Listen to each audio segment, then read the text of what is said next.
Hello and welcome back to Will's World, where we don't just have one obsession, we have 100.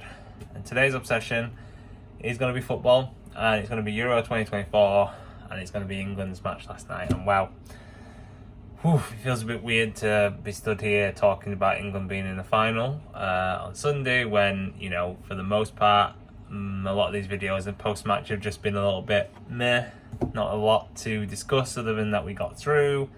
A few moments of brilliance from Saka, from Bellingham. But yeah, this match, the first half, the way we played after going behind as well, it's probably the best I've seen from an England side in a long time, maybe ever, in terms of the neat little passes, the midfield pushing forward, being on the front foot, everything kind of being fluid. Holland, Netherlands, they really looked all over the place despite taking that lead. And it was a good goal that they scored, don't get me wrong, by the new Xavi. Excellent strike. He's a good player, no doubt. The way the first half went, as we were just completely overrunning them. Foden's attempt that nearly went over the line. It was spare. I just thought, how has that not gone in? And then he had an amazing shot that hit the bar.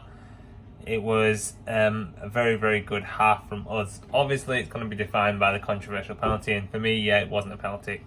There's no way that can be classed as a penalty. If we'd conceded that penalty and Holland had got that decision, we'd all be stood here today talking about how much of a disgraceful decision it was, and it was. But in terms of being level at the half, it was very much deserved. And like I said, either of those Foden chances could have gone in, and it could have been easily 1-1, 2-1 anyway. But naturally, they'll feel pretty aggrieved, and I don't know. I'd say it did. To be honest, I don't think that penalty changed the game too much. It was more Holland's goal that changed the game, I think, because going behind so early, I think the players on the pitch and maybe the instruction from Southgate led, or maybe it was the tactics anyway, led to us being on the front foot, because we knew we could not just go backwards and sideways and expect us to get back into that match with so long to go. So it was worth throwing that dice and taking that chance, and it did pay off because Holland were bullied and we were definitely on top. They did change it towards the end of the first half. They brought on some more strength in midfield, and then in the second half they brought on Weghorst, who is what he is really. He's never going to be the Ballon d'Or player, but he's very effective in terms of centre forward play, old style centre forward play, and he's a player that most clubs would love to have for that reason. And the second half progressed. It was pretty much like the England we've seen in the other matches, a bit lackadaisical. I felt like there was some chances. Obviously Saka had that goal ruled out, and eventually I just kind of resigned myself. I was already getting tired. I was like, oh gosh, another half an hour, potentially another 15 minutes of penalties. This is going to be a late night.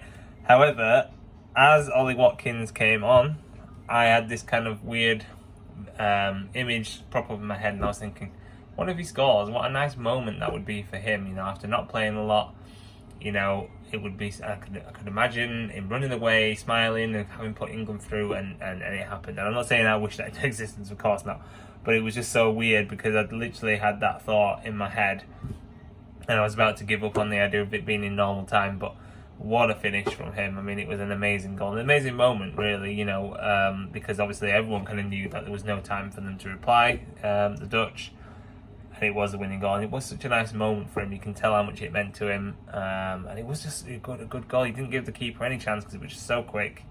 And, for as much as we may have criticised Southgate for not making substitutes, when he has made substitutions, i.e. Palmer in this match as well, it has they've been the right ones. You can't say Tony in the previous match, they have worked, and so we can't stand here being disappointed in any way because we're in the final. And I think I mentioned in the previous video that having reached the semi and now the final, obviously, I think even if we don't win it, it has to be classed as a success. It's back-to-back Euro finals. That's never happened for us. We've never been to a final on home soil. Not on home soil. So that's an achievement in itself. You know, we've had a semi, a quarter, we had a semi of the Worlds back in 18.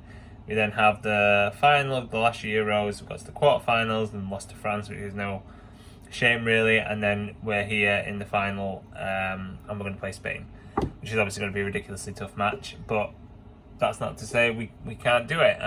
But I think regardless of what happens, you know, we should be proud, and you know, there'll be no shame involved if we do end up losing to Spain. But let's, you know, try and be positive and see where we go from here. I think Mainu was an absolutely outstanding addition to this squad. You know, we started with Gallagher, who I do love as well because I love his tenacity, but I think we needed that that forward-thinking player to be there, even though he is, you know, he's a hard tackler, defensive. He'll look for that thing, but he'll also look for that forward ball, and I think he's made a difference overall to this squad and team, really. And we've still got amazing strength in depth. There's players that we haven't even considered yet, like Gordon really playing much of the time. So, you know, it's one last throw of the dice on Sunday. Let's not go out there and have regrets. We should play like we did in the first half if possible. But also know that we can resort to a more defensive mindset if needed. But let's not leave anything to regrets like we did with the last Euro final, where we could have probably won it in normal time or extra time, and instead we sat back and, you know, an Italy side that was aging ended up trumping us on penalty. But yeah, feeling positive. Let's see what happens. You never know. Yeah, but it's brought excitement, and like I said in the last video, I think, you know, we grew into this tournament. I think the excitement's grown, and yeah, feeling positive. Southgate deserves a lot of credit, as do the players, and yeah, so great. Alright guys, that's my thoughts. Thank you for watching. As always, please take care, enjoy the match on Sunday, and I'll do a video afterwards. Peace, love and prayers. Bye.